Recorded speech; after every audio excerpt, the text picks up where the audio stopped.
So hello, thank you for the warm welcome. As you can tell, I'm English. And I'd like to say thank you for everybody who's welcomed me in Austin. Such an amazing city. Everyone is so nice. I can't believe it. It's a beautiful city. So I'm here to tell you about my vision and how to bring health, wellness, happiness, and humanity back to organizations and just making wellness matter, basically. So I'm going to tell you why it was so important to me. I'm going to tell you how I implemented my vision, and then the change that has since occurred in the organization since I've been able to make my vision prominent there. So why? Why did I want to make a change in such a large organization? I want you to imagine yourself, this is who I was at that time.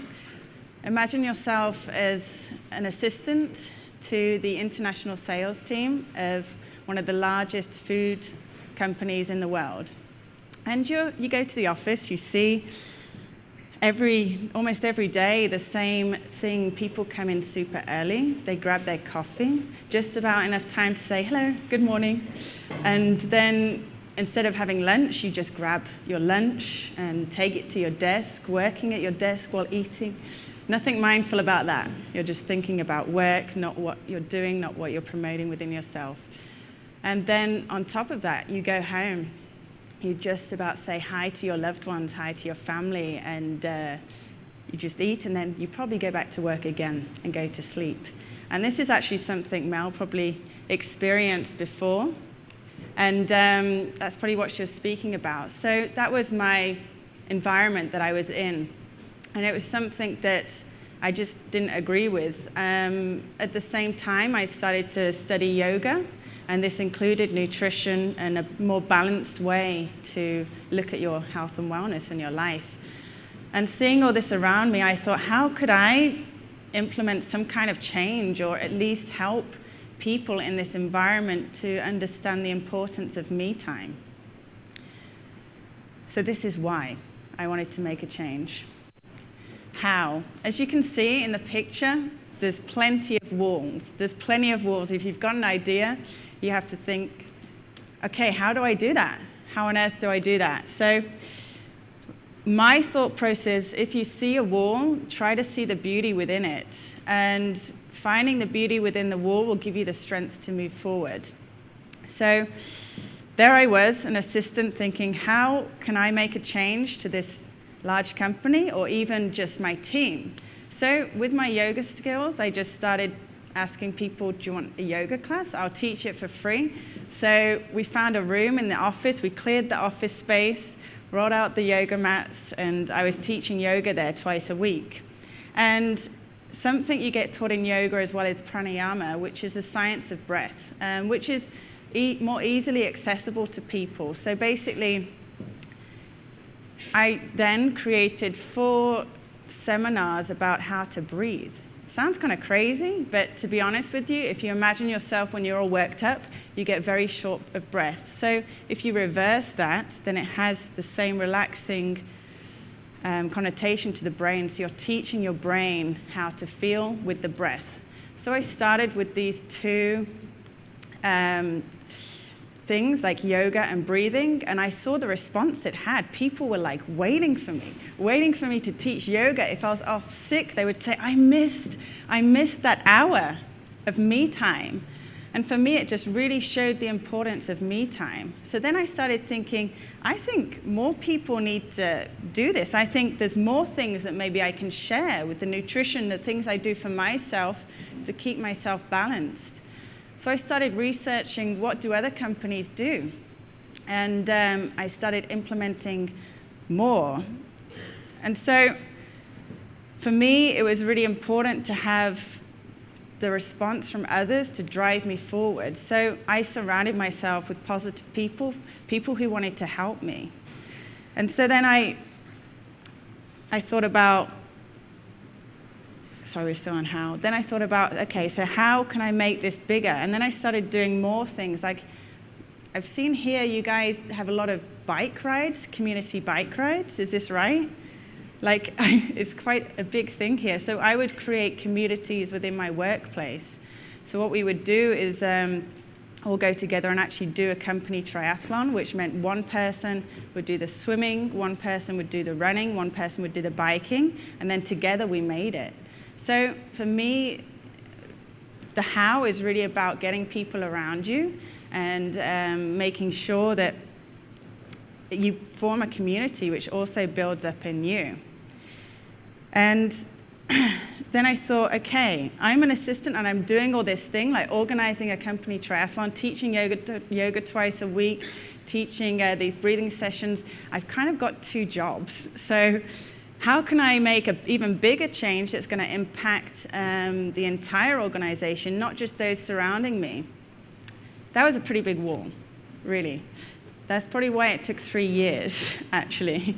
Because as you all know, in organizations, people want to hear things differently. Some people feel it with the heart, which is more me. I'm a very emotional person. Some people are very logical, which is also me, but it's a smaller part. So how could I appeal to everyone?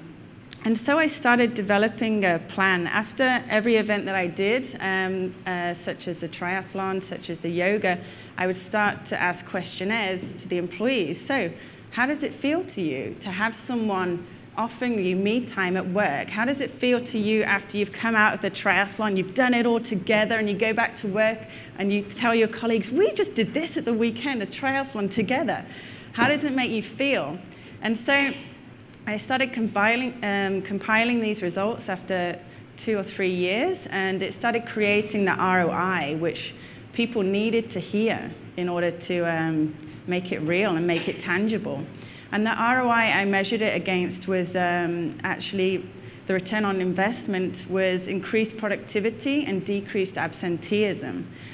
So I got my plan. I had a lot of help with good people around me to develop my pitch. And I thought, where can I go that's going to get heard? So I thought, okay, the company president. Yeah, big idea for the 2nd largest food company in the world, right? Another wall. I need 2 vice presidents to back me in order to get a seat on the vice president's table. Wow, okay, here's me, little assistant, in the 2nd largest food company in the world. What, are they going to listen to me? But I was fortunate enough, as I said, to understand what you needed. So my pitch was pretty strong. I had a lot of help with people who'd done very many pitches.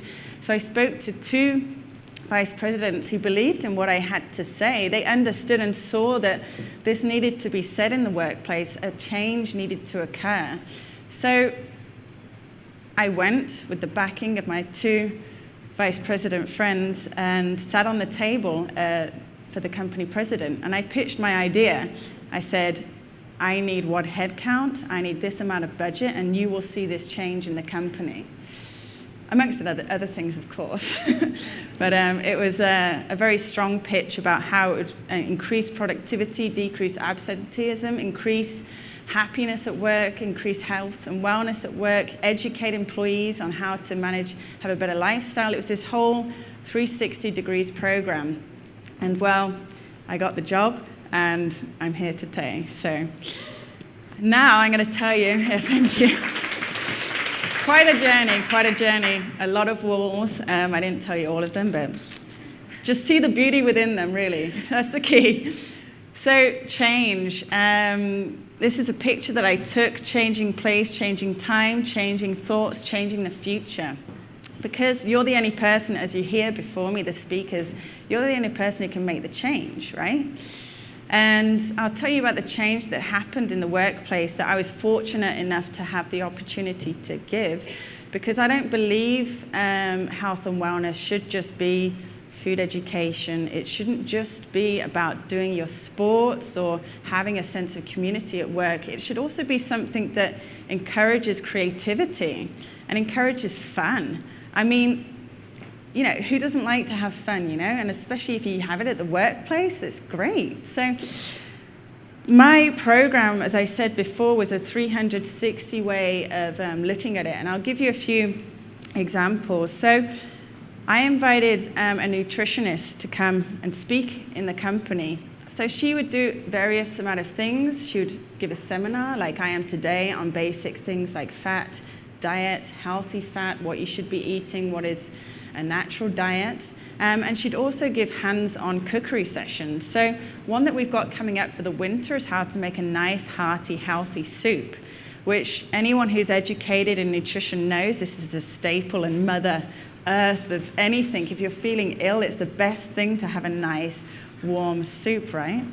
And along with that, I bring people coming in to talk about urban farming, to understand and give value to what you're eating.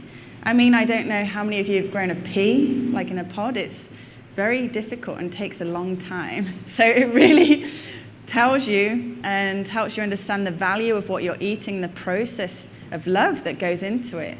And then I also invite local markets to come and sell their produce. So you see the value, where that food has come from, that these farmers that you're first-hand buying from, where you're getting that food from, and then you get to cook it in your soup at home. And that, for me, is a real 360 way of looking at health and wellness. It's not just being offered to you, boom, there you go, which we do now as well, but you understand the process, so you take it home and you utilize that every single day. Creativity. So we have singing lessons at work, and we also have music lessons. So I cannot sing whatsoever, but this is where the fun aspect comes in, right? Because we're all in the same room. You can hear all the corridors alive with music, people trying to sing, but majoritively it's laughing. Because you're literally like, I can't sing, let's just do it together, you know? And it's just super fun, and in the end, you're just actually learning about how to read music, how to pitch your voice, and that completely takes you from your work mind for this hour just into you, into your body, into understanding how to use your voice, which is, in any case, a form of meditation and relaxation. Just one way to get there. A sense of community, I spoke to you about it before, so this triathlon team, it really brings people together. And when I was interviewing employees for my case, because I created a video as well for my pitch, people said things like, I met my best friend, you know, during biking, during running, and for me that's amazing to meet new friends at work, and by having something that doesn't look at your hierarchy, doesn't look at where you're from, something mutual that you do together, biking, and then you meet a new best friend. That's a real sense of community that I think is really needed in the workplace. And balance, as I said, I still continue to teach yoga and breathing sessions, so I also want to group inside that running sessions and biking. For me, this is all about finding your balance. Any kind of sporting activity that brings you from the mind into the body is a form of meditation, because you're getting away from the way the mind likes to run us and thinking about work all the time. So we need balance, definitely, at our workplace.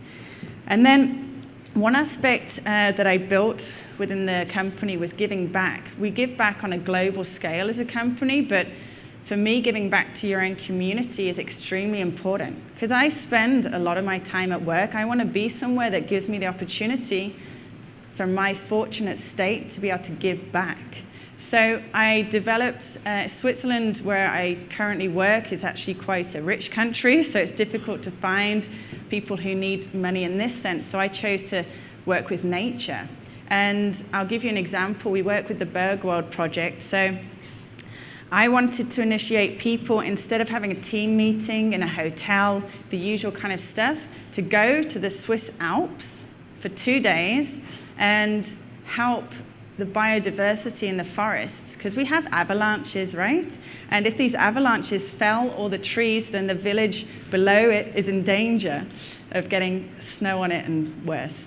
So basically, what I encourage teams to do is go to these mountains, replant the trees, so they'll help this village. And in the end, you're out there, you're working the fields, and you're understanding more about what really team building is about. You know, hands-on work, you're with people, and you're doing something to give back. And this creates this kind of sense of worth to that person, that they're working for a company that really gives back to its local environment. And what I find with all of this method, this 360 approach, is it really gives value to me time.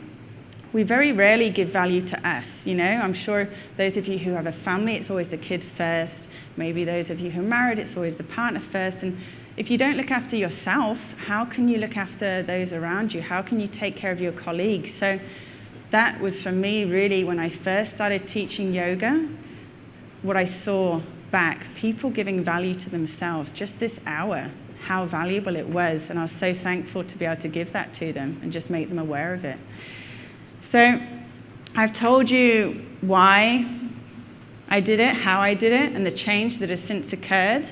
And I just want you to ask yourself, you've had this question posed to you a lot of times during these talks, but what really matters to you? What is your passion? What do you love doing? What do you love doing, you know? And try to share that with your friends, family, and at the workplace. And you've seen what stepping stones or cliffs I had to climb to get there over a long amount of time. And it doesn't matter how big or small it is. If you just implement a minute change, like I say, come on, come for a run, you know, at lunchtime rather than spend your time at the PC, it changes someone, it changes something. So no matter how big or small, just try to implement a change. And just find the right people around you who really support that. That's really important, and that's what I learned to be very important too. So with great strength, with the support, and this attitude of just be the change you want to see in your environment, and just do it. Don't think about it, don't do a plan, just do it. If it's for good, then that's all you need to do. So that was my story. And thank you very much for listening.